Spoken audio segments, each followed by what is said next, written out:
the 17th of May, 2015. Good evening, everyone, and welcome back once again to Docket News. The official weather forecast is here, and a storm is incoming, but it's unclear whether or not lightning will endure the entirety of the storm or fizzle out quickly. The Chicago Cubs were shut out at home today, 3-0 by the Pittsburgh Pirates, snapping their 6-game win streak.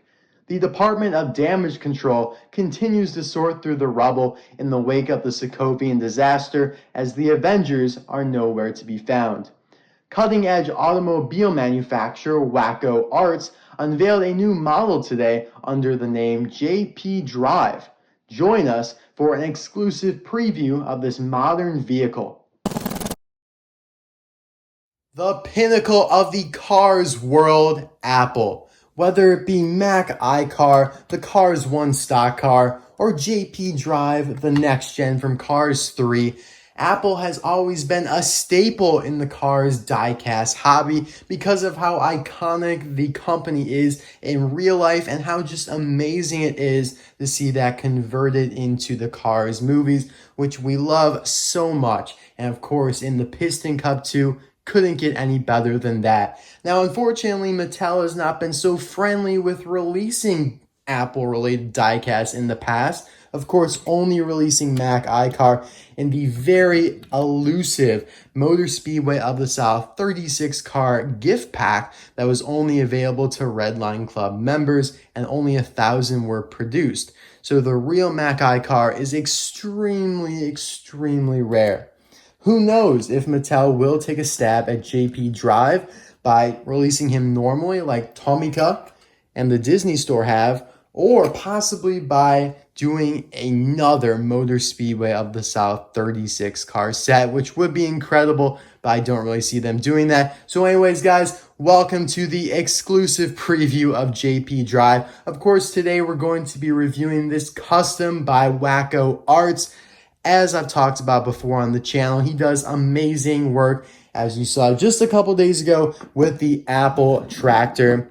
If you missed that video, I'll link it in the description below, along with the card suggestion pop-up in the top right-hand corner. And I'll also put links to his other cars that I reviewed on the channel, like the next-gen Spearmint Racer and the next-gen Revengo. Definitely more to come from him as well, so stay tuned, and I'll leave his contact information in the description. If you'd like to contact him, commission him, or buy on eBay, whatever you want to do, it's there. So without any more rambling, we're going to get right into the review here of Mr. Drive.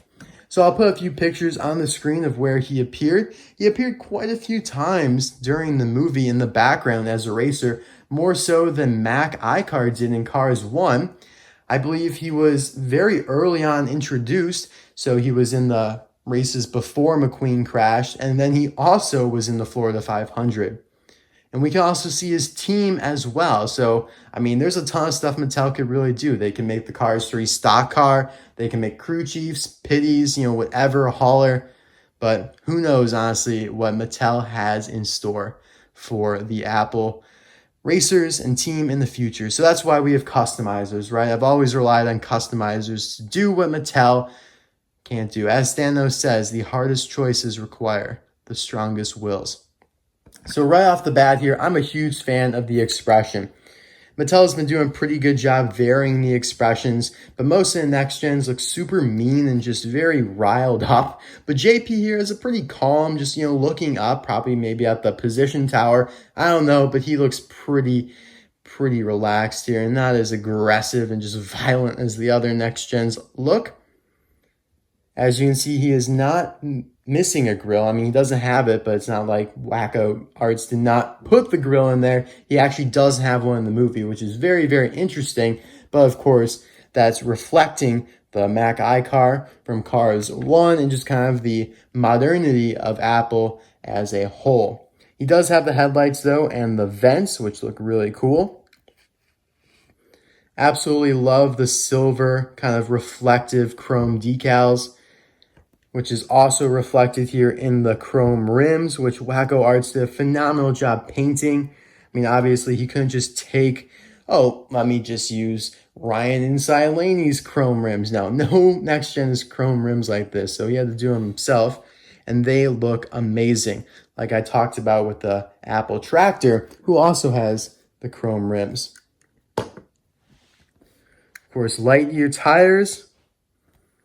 You can see the contingency sponsors here, also in the metallic decal. And really, you can't appreciate these decals until you see them in person. I mean, they just look phenomenal. So yeah, Piston Cup, Combustor, Carbon Fiber, and Synergy. And there you have 84 in the very simplistic, modern, and thin font. Now, JP's kind of theme is this circuitry matrix type design. So he has a lot of this going throughout his body there, starting on the left side, and then a little complicated network or web of circuits there, which looks really cool. Again, emphasizing how modern the company is and cutting edge. You can see the window bars here on the back. So I don't know exactly who Wacko Arts used for JP Drive here, but I think it was a Chinese version. Yeah, it must have been a Chinese version just based on the eyes. And that's what I like to see. I prefer China over Thailand. So yeah, the spoiler is just white, which looks awesome and elegant. You have the circuitry creeping up here onto the top of the fenders. And there's the gas cap. On the back here, you can see another little tinge of circuitry in the center. And then you have Rookie Racing stripes on either side. The little Apple logo there and 84 there. Very clear. It's not often that I review cars with clear decals just because I've always been reviewing Thailand stuff. And their stuff's been pretty blurry, but they are getting better. Wacko Arts, though, needs no treatment whatsoever. M48A, so that was made in the 48th week of 2019. So, I wonder who this was. Could be Richie Gunzit, perhaps? I don't know. Thinking very hard. Maybe a Paul Conrav. Actually, a Paul Conrav makes a lot of sense. I'm going to make the assumption he used the Paul Conrav. But let me know. I know you guys are very good at that investigative type work. So you guys might be wondering, is this accurate to the movie? And it absolutely is.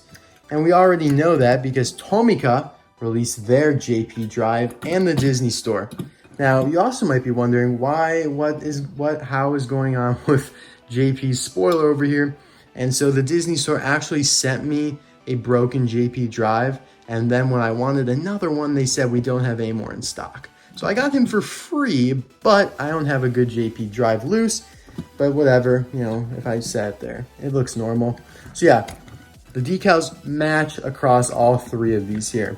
Now the Disney Store took a very dirty white approach, which I don't like at all. It's not accurate to the movie. Whereas you can see Wacko Arts and Tomica went with a very pure white color, which looks awesome. So these are all the scales, 143, 155, and 164 and 155. So yeah, Mattel has not released their version of JP. They may not, they may, who knows. Very interesting that the Disney Store and Tomica did theirs, and yet Mattel doesn't want to get their foot in the, put their stake in the fire, I guess you could say, and compete with the two other brands.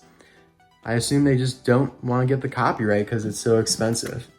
But the Disney Store probably got a little bit easier just based on the fact that, they use it for so many other things. Oop, yeah, by the way. I think I did review this, by the way, so you guys already know my JP Drive is really, really messed up from the Disney Store. All right, spoiler, just going to take it off. I'm going to act like a cruising JP Drive, like Cruising McQueen, how he doesn't have a spoiler. Good joke, right? Yeah, you got the rookie stripes across all three, the little circuitry, the Apple logo, and the 84. Now, the Disney Store and Tomica were very boring and inaccurate in the fact that they just went with these gray gunmetal rims. I mean, it looks good and all that, but it doesn't complement the decals. Like, the Disney Store did a good job with the chrome decals, but it doesn't match the rims. Whereas here, you can see how the decals are chrome, and so are the rims. So great job, Wacko Arts, for doing that. Tomica did a good job with the decals too, but they just got lazy with the rims. See, Tomica also added this kind of gray running board across the entire car here. But the Disney store doesn't really have that. No, they don't. They do have a line there, though. Yeah, and so is the Mattel or Wacko Arts Custom here, but no silver line down there, which I don't think is accurate. I really don't know. I mean, we don't get quite a close shot of him, but I don't think it is. I think it's just supposed to be white there. So yeah, guys, let me know your thoughts in the comment section below. Do you think JP Drive will get released from Mattel? What do you think of the custom? I think it's phenomenal. Can't go wrong whatsoever. The chrome rims, I mean, look how cool it looks on that angle there. You can see the chrome rims. Absolutely incredible. And the expression by far is the best out of these three. Like, Disney store expressions are never good. And Tomica, meh. All three had green eyes, though, by the way. So yeah, guys, that is it for the JP Drive comparisons. We're now going to move on to Apple team comparisons here. So, of course, which I kind of already previewed and did in my Apple tractor video, we have the Semi, which is a custom, factory custom, probably, or prototype. I don't know. This guy's a mystery. This is a factory custom Apple truck. We have Jim Scavenger's Cars 3 stock car. Wacko Arts Apple tractor, who we'll put over here. We got a custom Pitty. We have another custom Pitty. We have the real deal Mac iCar, which I do want to take a moment to talk about here for a second, actually. By the way, this is the second time in a week that he's gotten to see the light of day. Very big times for Mac over here. But yeah, the decals are just so amazing. You can see that they're both, like, they're basically the same. I mean, the fact that Wacko Arts was able to pull that off and make them so similar is remarkable. You can even see on the roof there that the 84 just mirrors how he looked in Cars 1. Unfortunately, my Mac iCar from the Motor Speedway of the South is still in excellent condition and has not been a victim of the zinc pest or other things that have plagued the Motor Speedway of the South contents, unfortunately. It's gotten some of my other ones, though, but fortunately, my Mac iCar is good to go. Beautiful. I love how they look together. Of course, we have a pit stop barrier, custom. We have a crew chief, custom. And we have the hauler custom by Jim Scavenger. So I'll do a review on the entire Apple team in the future. I'm very excited to do that. I just want to get a toolbox, I think, and maybe another Pitty or something like that, and then we'll be good to go. And so I will see you guys on Tuesday for another video. I think it's going to be a Spanish review of Elvis RV. That is what is scheduled currently. So I hope you guys are looking forward to that. There will be subtitles in English for those non-Spanish speakers. And I will see you guys then. Of course, thanks again to Wacko Arts for this incredible custom, one of the best I have seen. I personally prefer it over the Spearmint and Rev & Go customs because I think it's the most accurate out of the three. And perhaps maybe in the future we'll see a little Jim Reverick action on the channel. So I'll see you guys then. Bye now.